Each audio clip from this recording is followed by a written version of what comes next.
एक बार फिर स्वागत है दोस्तों आपका अपना चैनल सिंपल स्टडी ग्रुप में। दोस्तों आज हम फिर आप लोग के लिए लेकर आए हैं क्लास 11 12 के ज्योग्राफी से कुछ सब्जेक्टिव क्वेश्चन जो सीरीज 2 से रिलेटेड है। ठीक है दोस्तों, आप सीरीज 1 तो पढ़ लिए होंगे, आपको सीरीज 1 हम पहले ही बता चुके हैं।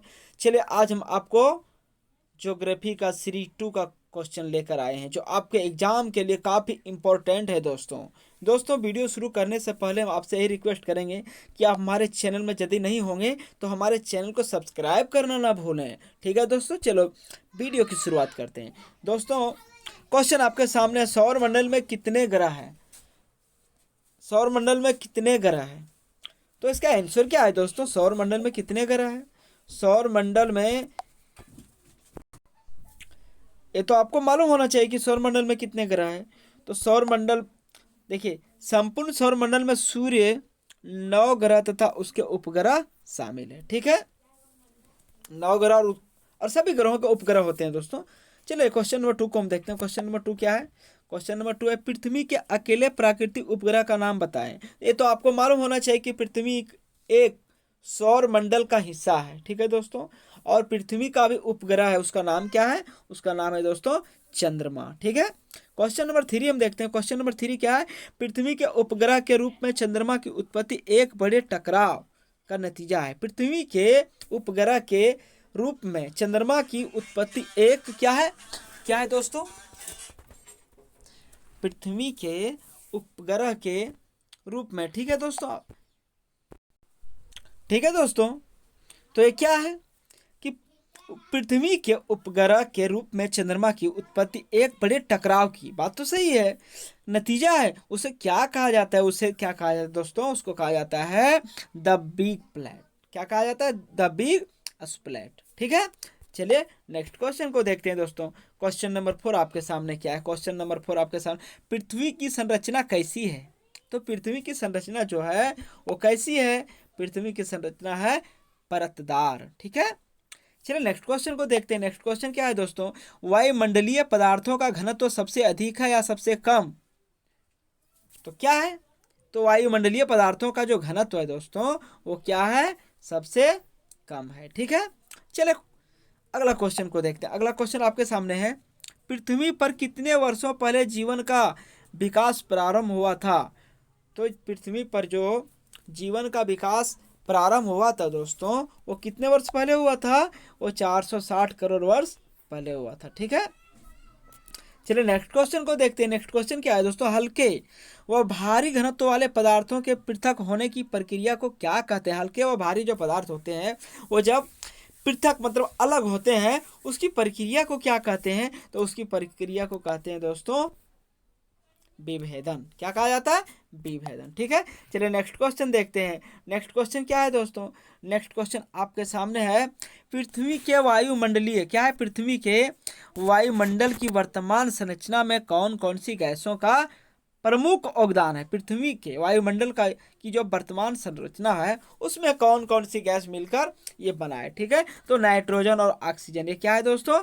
नाइट्रोजन और ऑक्सीजन। ठीक है, क्वेश्चन नंबर 9 को हम देखते हैं। वर्तमान वायुमंडल की कितनी अवस्थाएं हैं? वर्तमान वायुमंडल की जो अवस्थाएं हैं वो 3 है। कितने हैं दोस्तों? 3 है। ठीक है, क्वेश्चन नंबर 10 को हम देखते हैं। पृथ्वी पर उपस्थित महासागर पृथ्वी की उत्पत्ति से कितने वर्ष पहले बने थे? पृथ्वी की उत्पत्ति से कितने वर्ष पहले बने थे? ये तो लगभग 50 करोड़ वर्ष पहले बने थे। कितने पहले दोस्त? 50 करोड़ वर्ष पहले लगभग बने थे। ठीक है दोस्तों, चलिए नेक्स्ट। चलिए दोस्तों क्वेश्चन नंबर 11 को हम देखते हैं। क्वेश्चन नंबर 11 आपके सामने क्या है?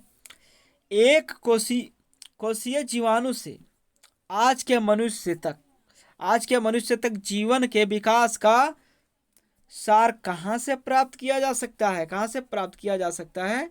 तो ये जो कहाँ से प्राप्त किया जा सकता है, ये भू वैज्ञानिक काल कार्यक्रम द्वारा। ठीक है, ये भूवैज्ञानिक काल कार्य मतलब माप कर्म द्वारा ये प्राप्त किया जा सकता है। ठीक है दोस्तों, नेक्स्ट क्वेश्चन को देखते हैं। नेक्स्ट क्वेश्चन क्या है? ग्रहों की उत्पत्ति से संबंधित 2 परिकल्पनाएं कौन सी है? तो ये 2 परिकल्पनाएं हैं वो कौन कौन सी है दोस्तों? वो एक तो है निहारिका और दूसरा क्या है? परिकल्पना। ठीक है दोस्तों, नीहारिका परिकल्पना और दूसरा क्या है, संघट परिकल्पना। ठीक है, चलिए दोस्तों हम लघु, अब क्या, अब नेक्स्ट क्वेश्चन में हम देखेंगे लघु उत्तरीय प्रश्न एवं उत्तर। ये जो क्वेश्चन शुरू किए हैं दोस्तों, आप लोगों को जो बता रहे हैं वो सीरीज 2 का है। सीरीज 1 तो आप देख लिए होंगे। ठीक है दोस्तों, चलिए अब क्वेश्चन को देखते हैं। क्वेश्चन आपके सामने क्या है, क्वेश्चन आपके सामने है कोणीय संवेग तथा कोणीय संवेग के संरक्षण से क्या अभिप्राय है। ठीक है, तो कोणीय संवेग जो है, ठीक है दोस्तों, ये कोणीय संवेग जो है वो क्या, ग्रहों के भंवरदार गति को मापने की इकाई को कोणीय संवेग कहते हैं। कोणीय संवेग ज्ञात करने का सूत्र निम्नलिखित है। क्या है दोस्तों, कोणीय संवेग द्रव्यमान इंटू परिक्रमण इंटू कक्ष का अर्धव्यास। ठीक है दोस्तों, जिसको इंग्लिश में क्या कहा जाता है, mass into velocity into radius of the orbit. ठीक है, तो कोणीय संवेग के संरक्षण की सिद्धांत के अनुसार किन्हीं पदार्थों के विभिन्न भागों के आपसी टकराव से उनकी परिभ्रमण गति क्या है, परिभ्रमण गति में कोई परिवर्तन नहीं होता है और गतिहीन पदार्थ में गति उत्पन्न नहीं हो सकता है। ठीक है दोस्तों, चलिए नेक्स्ट क्वेश्चन देखते हैं। क्वेश्चन नंबर 2 आपके सामने है। क्वेश्चन नंबर 2 क्या है दोस्तों, नेबुला किसे कहते हैं, इससे पृथ्वी का निर्माण कब हुआ है। तो नेबुला किसे कहते हैं, नेबुला धूल और गैस को, देखिए नेबुला किसे कहते हैं, धूल और गैस से विशालकाय, धूल और गैस से विशालकाय बादल को नेबुला कहते हैं। नेबुला समझ गए होंगे, धूल और गैसों के विशालकाय बादल को हम नेबुला का संज्ञा दे सकते हैं। ठीक है, आज से लगभग 4 अरब करोड़, देखिए 4 अरब 60 करोड़ वर्ष पहले अंतरिक्ष में यह नेबुला भंवरदार गति से घूम रहा था।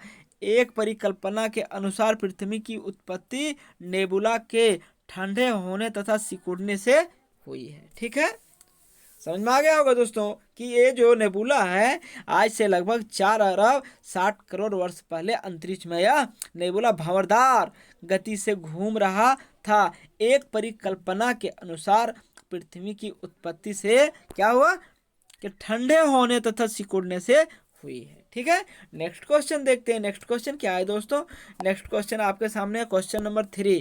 क्वेश्चन नंबर 3 क्या दिया गया है, विश्वमांगी अभिवृद्धि परिकल्पना क्या है। तो विश्वमांगी अभिवृद्धि परिकल्पना, देखिए परिकल्पना के अनुसार जिन पदार्थों से पृथ्वी की अभिवृद्धि हुई है उनका संगठन समय के साथ बदला और उससे पृथ्वी की परतदार संरचनाएं हुई। ठीक है, इस मॉडल के अनुसार पृथ्वी का निर्माण अंदर से बाहर की ओर हुआ, जिसमें इसका नाभिक ठंडा, ऑक्सीकृत तथा वाष्पशील था और बाहर के परतें अधिक धातु संपन्न एवं अवाष्पशील थी। ठीक है दोस्तों, नेक्स्ट क्वेश्चन को देखते हैं। क्वेश्चन नंबर 4 आपके सामने क्या है, नीहारिका परिकल्पना के विषय में एक टिप्पणी लिखें। आपको नीहारिका परिकल्पना के बारे में तो भी बताएं, और नीहारिका परिकल्पना क्या है तो पढ़े होंगे आप। चलिए देख लेते हैं नीहारिका परिकल्पना जो है वो क्या है। देखिए इस पर हमको क्या लिखने के लिए बोला है, एक टिप्पणी लिखने के लिए बोला है। आप एग्जाम में इसको जरूर मतलब जो सो लड़ेगा दोस्तों, आपका एग्जाम में जरूर आने वाला है, आप इसको मिस नहीं कीजिए। ठीक है, चलिए 1755 में क्या है, ट्रैमैनुअल कांत नामक जर्मन दार्शनिक ने यह परिकल्पना की है। ठीक है,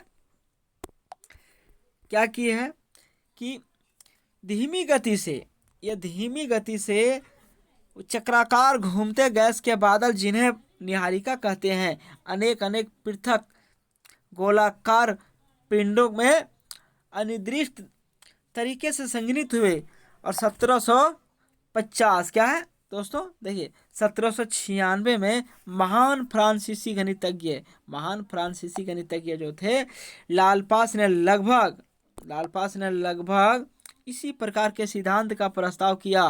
कांट तथा लाप्लास के अनुसार गैस का मूल पिंड ठंड होकर सिकुड़ने लगा। कोणीय संवेग के संरक्षण के नियम के परिणाम स्वरूप इनकी घूर्णन गति में वृद्धि हुई। इसी प्रकार क्या है, इस प्रकार केंद्रीय गैस पिंड के गैसीय पदार्थों के क्या है, क्रमिक छल्ले अब केंद्रीय बल द्वारा अलग होते गए।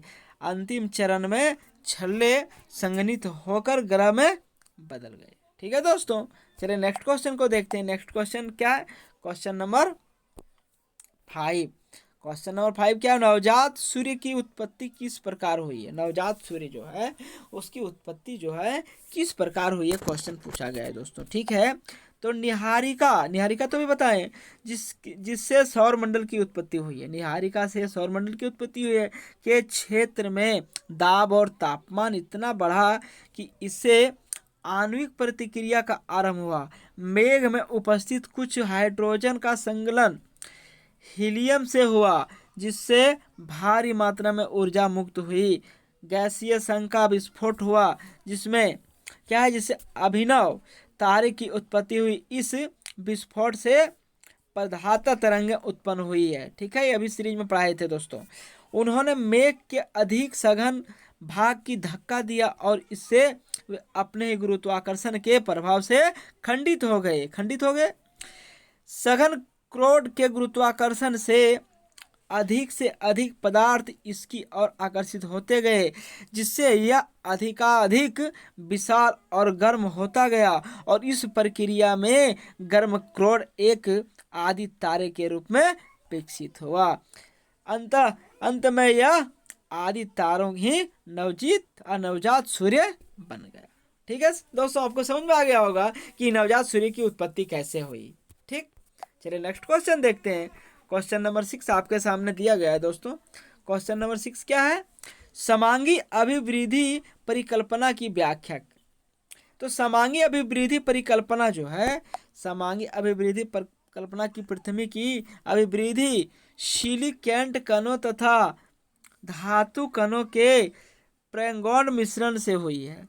ऐसा माना जाता है कि इन पदार्थों की उत्पत्ति और निहारिका में रासायनिक और भौतिक प्रक्रियाओं के जटिल क्रम द्वारा ग्रहों की अभिवृद्धि के पहले हुई है। ठीक है, इस परिकल्पना के अनुसार पृथ्वी की अभिवृद्धि एक पर्याप्त लंबे समय यानी 16 पावर 7 -10 पर 8 वर्षों में हुई है। ठीक है, जिससे इसकी गुरुत्वीय स्थितिज ऊर्जा का सफल वितरण हुआ और यह एक ठंडी तथा अद्रवीभूत देशों में आई। ठीक है दोस्तों, नेक्स्ट क्वेश्चन को देखते हैं दोस्तों। नेक्स्ट क्वेश्चन आप चलिए दोस्तों, क्वेश्चन नंबर 7 को हम देखते हैं। क्वेश्चन नंबर 7 आपके सामने क्या है, चंद्रमा की उत्पत्ति के विषय में संक्षिप्त टिप्पणी लिखने के लिए बोला है। यानी चंद्रमा का जो उत्पत्ति हुआ है वो कैसे हुई है, इसका हमको शॉर्ट में लिखने के लिए बोला। ठीक है दोस्तों, चलिए देखते हैं चंद्रमा की उत्पत्ति। चंद्रमा की उत्पत्ति पृथ्वी के साथ हुई। इसका पता चंद्रमा से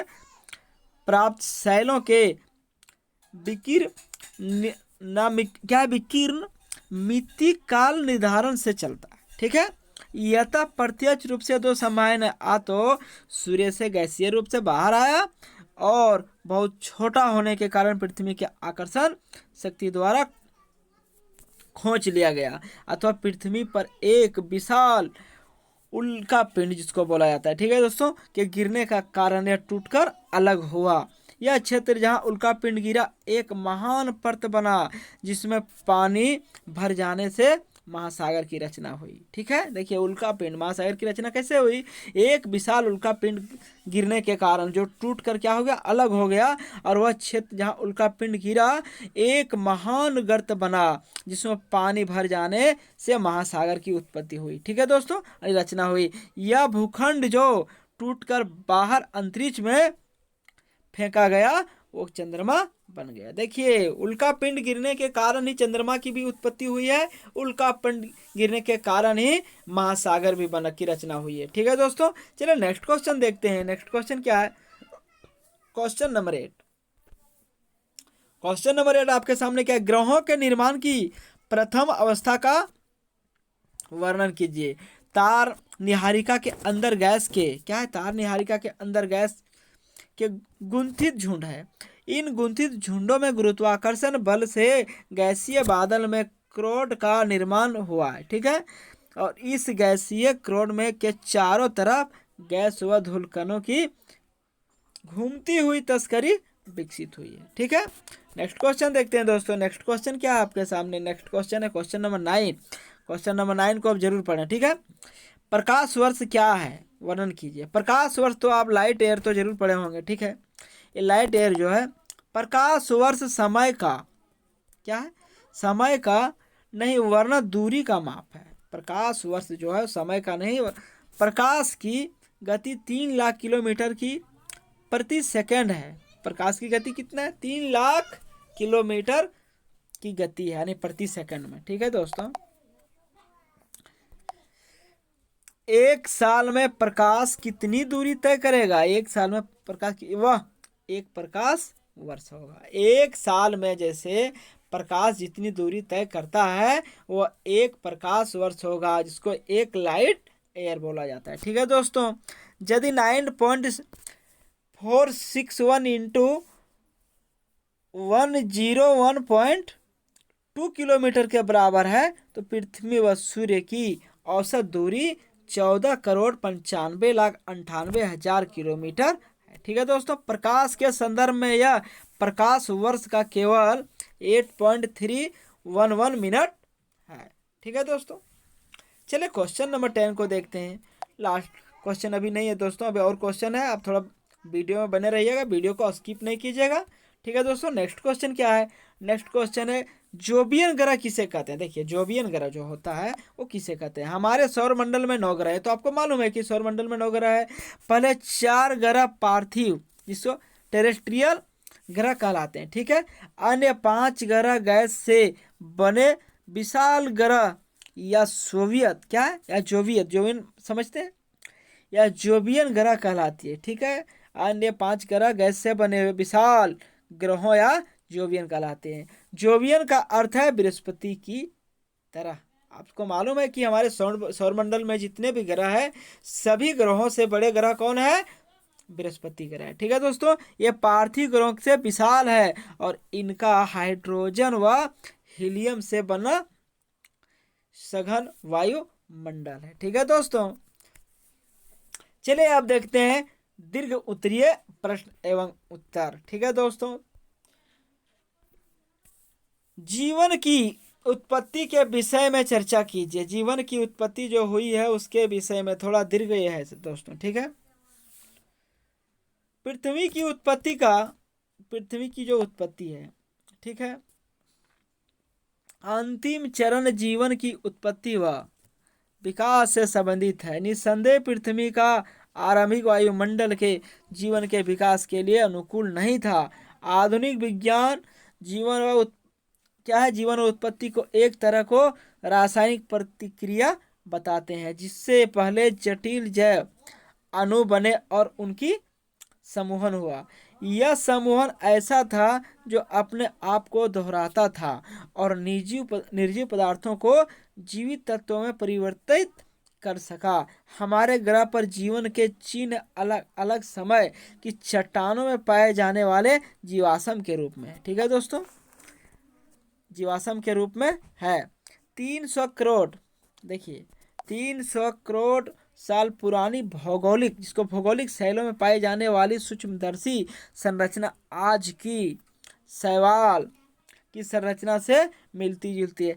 ऐसा अनुमान है कि इससे पहले समय में साधारण संरचना वाली शैवाल रही होगी। यह माना जाता है कि जीवन का विकास लगभग 380 करोड़ वर्ष पहले प्रारंभ हुआ है। ठीक है, जीवन का जो विकास हुआ है, जीवन का जो विकास होना शुरू हुआ है वो लगभग 380 करोड़ वर्ष पहले आरंभ हुआ होगा। ठीक है दोस्तों, चलिए नेक्स्ट क्वेश्चन को देखते हैं। नेक्स्ट क्वेश्चन आपके सामने क्या है दोस्तों? नेक्स्ट क्वेश्चन आपके सामने है वायुमंडल व जलमंडल के विकास का वर्णन कीजिए। वायुमंडल और जलमंडल के विकास का वर्णन करने के लिए बोला है। ठीक है, चलिए देख लेते हैं वायुमंडल और जलमंडल। ठीक है, तो यह है पृथ्वी के वायुमंडल की वर्तमान संरचना में नाइट्रोजन एवं ऑक्सीजन का प्रमुख योगदान है। ये तो वायुमंडल में आपको मालूम ही हो कि नाइट्रोजन ऑक्सीजन की जो मात्रा है वो बहुत ज़्यादा है। ठीक है दोस्तों, तो वर्तमान वायुमंडल के विकास की 3 अवस्थाएं हैं। कितने अवस्थाएं? 3 अवस्थाएं। इसकी पहली अवस्थाओं में